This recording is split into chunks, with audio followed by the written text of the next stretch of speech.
भारत के राजनीति में साउथ और नॉर्थ में राजनीति में बहुत फ़र्क है, जिसको कल साउथ के पन्ने में और विश्व के इतिहास में लिखा जाएगा। क्यों? कल टीवी के पार्टी के विजय ने जो शपथ मुख्यमंत्री का तमिलनाडु में लिया, साउथ का इतिहास रहा है कि वहाँ अन्ना दुरई, एमजीआर, जयललिता, एनटी रामाराव और सारे साउथ के फिल्म स्टार वहाँ के मुख्यमंत्री होते हैं। और एनटी रामाराव के जमाई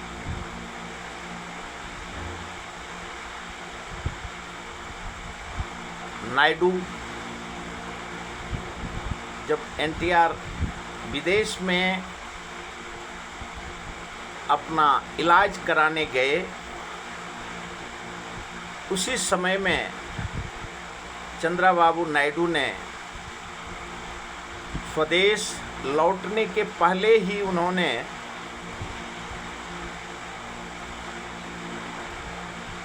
गद्दारी बोलना सही नहीं होगा और क्यों उनके ससुर जमाई का रिश्ता था,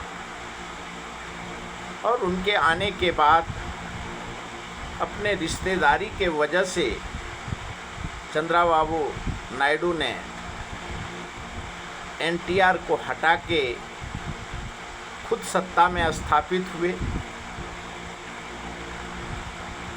वैसे भारत के राजनीति में आरएसएस का मुख्य भूमिका रहा है। जिस प्रकार से अमेरिका में सीआईए है, उसी प्रकार से भारत में आरएसएस है। और आरएसएस आज़ादी के पहले से ही यहाँ सक्रिय रहा है। पहले आरएसएस का आज भी जो कहा जाता है कि कहीं कोई बैंक अकाउंट नहीं है, कोई रजिस्ट्रेशन नहीं है। पहले बंद स्थान में आरएसएस कौन है, जो वक्त इंदिरा जी के वक्त में देखा है लोगों ने, और आज तक किसी को पता नहीं चलता था आरएसएस का कौन आदमी है, किस गली में कौन आरएसएस का है। लेकिन 2014 के बाद और उसके पहले अटल बिहारी वाजपेयी जब प्रधानमंत्री बने, बिहार में नीतीश कुमार ने आरएसएस को बढ़ावा दिया और दुनिया को ये मालूम पड़ा कि आरएसएस का आडवाणी जी और मुरली मनोहर जोशी और अटल बिहारी वाजपेयी आरएसएस से बिलोंग्स करते हैं। और 80 के दशक में जब राजीव गांधी भारत के प्रधानमंत्री बने, 84 से लेके 79-89 तक, तो उस समय में आरएसएस ने अपने पांव पसारे और 6 अप्रैल को जनसंघ से भारतीय जनता पार्टी के नाम से रजिस्टर्ड हुआ। और आरएसएस के हिंदू महासभा जितने भी सभा हैं, जितने भी भारत में सनातनी हिंदू राष्ट्र के पक्षधर हैं, सभी भारतीय जनता पार्टी के फेडरल अलायंस है, इंटरनल अलायंस है। लेकिन कांग्रेस ने कभी जाति, धर्म, भाषा का राजनीति हिंदुस्तान में नहीं किया। उनका पॉलिसी आज़ादी के बाद भी, आज़ादी के पहले भी धर्मनिरपेक्षता, भारत की एकता, अखंडता, संप्रभुता पे कांग्रेस का आइडियोलॉजी रहा है, जबकि भारतीय जनता पार्टी जनसंघ और आरएसएस का एक हिंदू राष्ट्र और सेकुलर फोर्सेस को जमा करने का, और जब आज़ादी के पहले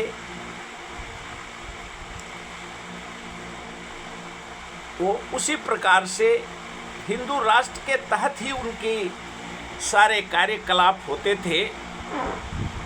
और देश में आज नॉर्थ इंडिया में सभी जगह भारतीय जनता पार्टी और आरएसएस ने अपने कल बल छल से सत्ता पे काबिज किया, लेकिन केरला साउथ में ये बता दिया कि हम आरएसएस और बीजेपी के जैसे डीएमके है, एआईडीएमके है और टीवीके है, इन्होंने भारतीय जनता पार्टी को पिल्लई स्वामी, लेकिन उनको प्लानिंग स्वामी कहा जा सकता है, क्यों 4 तारीख को रिजल्ट आने के बाद कल तमिलनाडु में शपथ विधि टीवीके के चीफ विजय थलपति ने लिया। और वो जो बताया जाता है कि वो 2009 के दशक में वो एनएसवाई से जुड़े थे, और क्यों भारत के यूथ के ब्रांड एम्बेसडर बोलिए, सुपर स्टार कहिए, जेनजी का चीफ कहिए, और कांग्रेस का युवा नेतृत्व कहिए।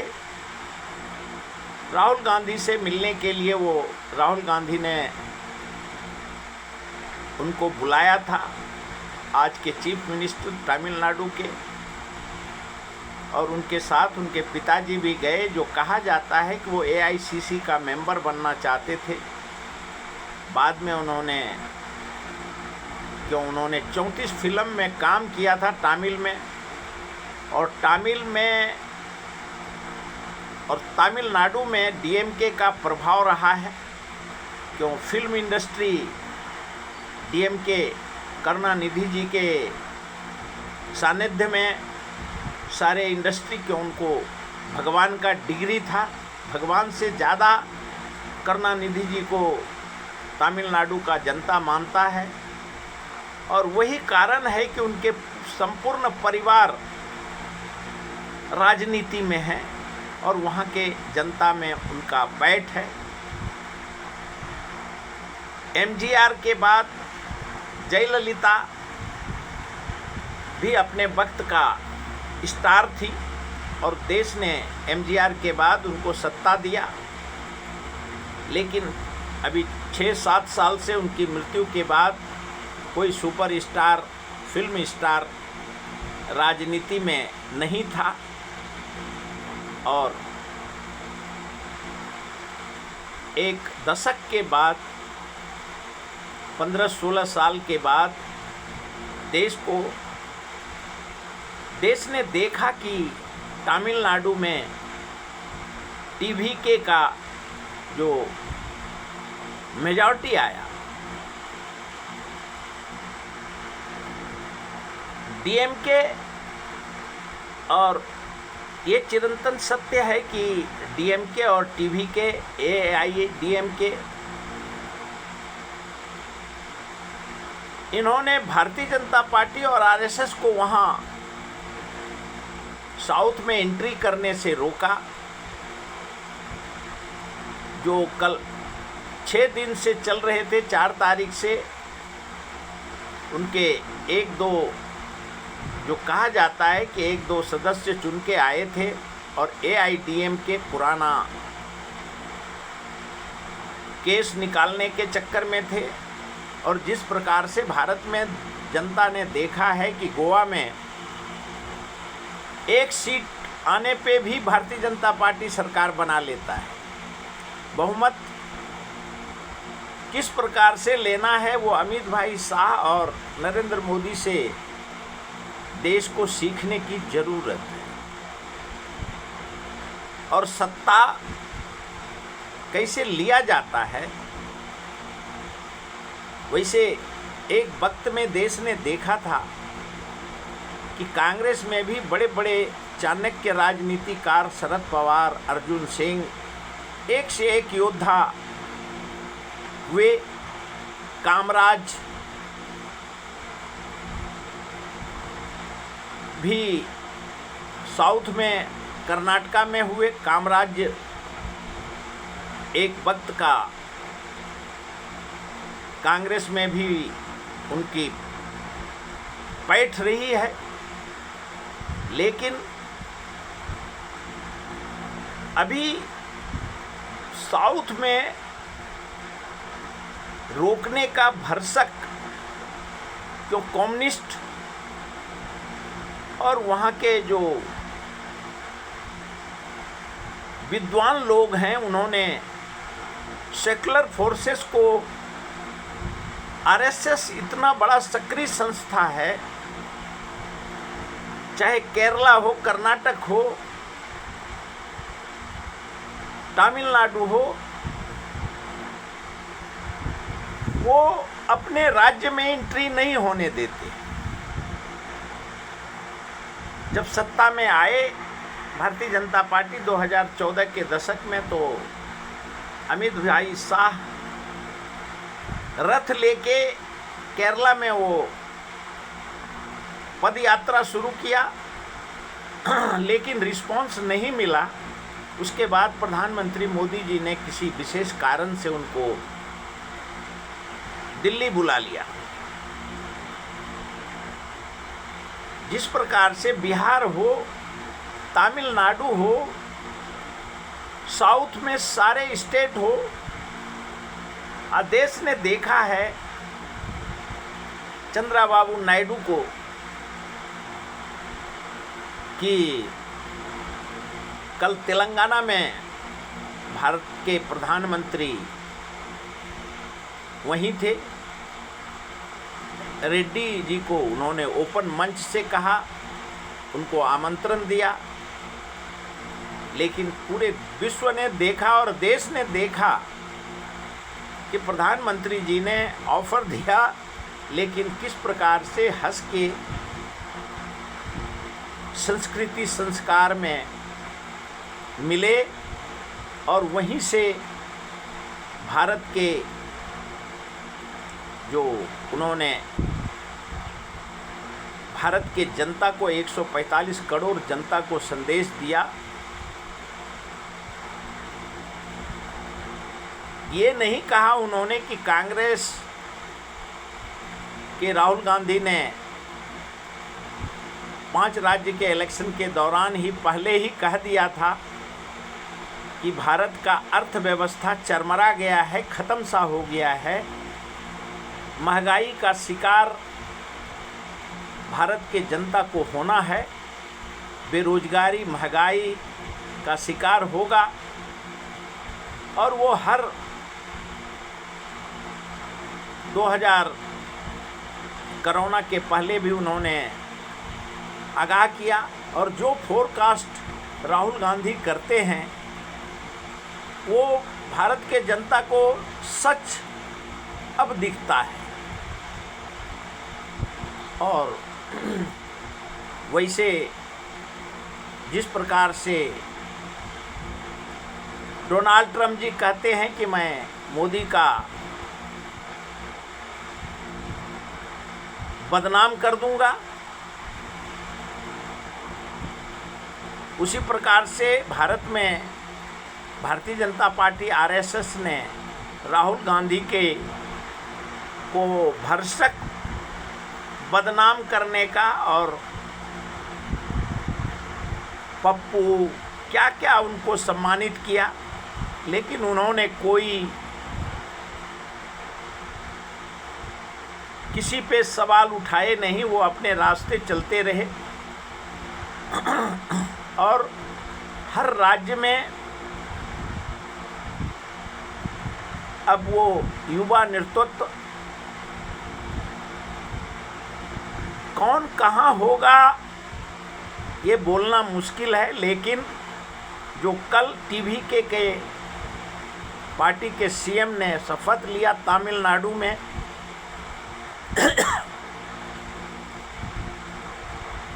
उन्होंने खुद राहुल गांधी का सेल्फी लिया और जो बताया जाता है कि इलेक्शन के दौरान ही टीवी के विजय थलपति के पिताजी ने उनको कांग्रेस को निमंत्रण दे दिया था कि आप सरकार में शामिल हो जाइए, और 6-7 दिन लेट होने के बावजूद भी भारतीय जनता पार्टी आरएसएस का गवर्नर होने के बाद भी वहाँ बीजेपी का एक मेंबर होने के बावजूद भी, क्यों राज्यपाल ही सारे सरकार बदली करने में अहम भूमिका निभाते हैं, क्यों वो केंद्र के और सत्ता के प्रतिनिधि होते हैं, और न्यायपालिका संवैधानिक संस्था और राज्यपाल का भूमिका 6 दिन के बाद कल शपथ विधि हुआ। ये अपने आप में एक संदेश जाता है। वैसे केंद्र और राज्य में प्रधानमंत्री जी ने कहा है कि हम हर संभव सहयोग करेंगे, लेकिन आज तक देश ने देखा है कि केंद्र का सत्ता में जब से 14 से आया है, जो आरोप कांग्रेस के राहुल गांधी या कांग्रेस के चीफ मिनिस्टर लगाते हैं कि वो केंद्र से किसी प्रकार का सहयोग नहीं करते, जबकि कांग्रेस 70 साल में केंद्र में रहा, लेकिन कांग्रेस ने कभी आरएसएस से, भारतीय जनता पार्टी से और अपने विरोधी पक्ष का मान सम्मान में कमी नहीं छोड़ा। जो बताया जाता है, कांग्रेस के स्पोक्स पर्सन और राहुल गांधी स्वयं कहते हैं, मल्लिकार्जुन खड़गे, कि हमने कभी विरोधी पक्ष को जिस प्रकार से ये विदेश से कोई मेहमान आता है तो leader of opposition Rajya Sabha Lok Sabha तक को ये नहीं बुलाते हैं, वैसे ऑपरेशन सिंदूर के वक्त जो कहा जाता है कि उनको बुलाया था, लेकिन जब ऑपरेशन सिंदूर में विश्व का 52 कैंडिडेट का सिलेक्शन हुआ तो हर पार्टी के एमपी को उन्होंने बुला लिया, और किसी राजनीतिक पार्टी का कोई पत्र ले करके किसी को नहीं बुलाया। और ये मोदी जी और अमित भाई शाह का ये वैसे फैशन है, क्यों आरएसएस जो बताया जा रहा है कि आरएसएस ये 1942 के बाद ये तर्क में था कि हम प्रधानमंत्री कौन बनेगा 2024 में ये हम तय करेंगे, लेकिन अमित भाई शाह और मोदी जी ने बिहार से नीतीश कुमार और आंध्रा से चंद्रबाबू नायडू को बुला लिया और समर्थन ले करके घोषणा कर दिया और प्रधानमंत्री बन गए। ये आरोप प्रत्यारोप पक्ष विपक्ष में लगते रहता है, लगेगा, आगे भी लगेगा, लेकिन इतिहास के पन्नों में साउथ में आगे का भविष्य तय होना है। क्यों, कल जो उन्होंने पहले मुख्यमंत्री बनने के बाद लोग 4 साल 5 साल के बाद वो बिजली फ्री करते थे, नागरिक सुविधा के लिए 5 साल के बाद सेकेंड टर्म में वो करते थे, जो माहिर खिलाड़ी होते थे मुख्यमंत्री का। लेकिन कल ही उन्होंने शपथ विधि एक तरफ लिया और विजय थलपति ने ये कहा कि हमारा कोई पावर सेंटर नहीं होगा, हम स्वयं जो फैसला जनता के हित में होगा वो हम खुद लेंगे। और इनका मेन मतलब है कि किसी प्रकार के दलाली प्रथा को हम बढ़ावा नहीं देंगे। और अब देखना होगा भारत के जनता को और साउथ के जनता को कि केंद्र और राज्य का किस प्रकार से संबंध रहते हैं। वैसे कांग्रेस का और राज्य सरकार में हर राज्य में साउथ में केंद्र में कांग्रेस का अलायंस होता है, राज्य के इलेक्शन में क्यों कहीं कम्युनिस्ट होता है, कहीं एनटीआर होते हैं, कहीं एमजीआर होते हैं, कहीं एआईडीएमके होते हैं, कहीं यूडीएफ होते हैं। वहाँ उनका क्षेत्रीय पार्टी अपने हिसाब से राज्य में, लेकिन केंद्र में कांग्रेस के साथ होते थे। तो अभी डीएमके का जो चीफ हैं, वैसे वो काफ़ी जब करुणानिधि के उत्तराधिकारी हैं और उन्होंने जो कहा जाता है कि उनका परिसमन और साउथ को एक करके रखने का उनका आह्वान था। और उन्होंने साफ कहा था महिला परिसमन का जो दौर आया 17 अप्रैल को, तो उन्होंने साफ कहा था कि साउथ में हम भारतीय जनता पार्टी और आरएसएस को देखने के लिए नहीं देंगे। और वो उन्होंने स्थापित किया। बेशक आश्चर्यचकित फैसला साउथ के और तमिलनाडु के जनता ने दिया कि प्लानिंग स्वामी को वो सीएम बनने से रोक दिया और बीजेपी को रोका। अभी वैसे कल जो कहा जाता है, प्रधानमंत्री ने कहा है कि डीएमके अब तो आपको कांग्रेस से मोह भंग करके एनडीए में शामिल होना चाहिए। लेकिन राजनीति सेकुलर और नॉन सेकुलर का भी सवाल है। और मोदी जी और अमित भाई शाह ने सेकुलर और नॉन सेकुलर के साथ साथ जो संवैधानिक संस्था देश में अभी जो संविधान के ऊपर और अंतर्राष्ट्रीय अदालत में जाने का चल रहा है, वैसे भारत का सुप्रीम कोर्ट जिस प्रकार से अरवली पर्वत और बड़े बड़े जेएनजी का समस्या आया था, उसके ऊपर सुप्रीम कोर्ट ने अपना फैसला दे करके उसको रोक दिया। उसी प्रकार से देखना होगा कि भारत का वेस्ट बंगाल से कोई अंतर्राष्ट्रीय कोर्ट नहीं जाए। और एसआईआर, वैसे एसआईआर में जो इलेक्शन कमीशन ने कहा है कि नागरिकता गृह मंत्रालय के तहत आता है और एसआईआर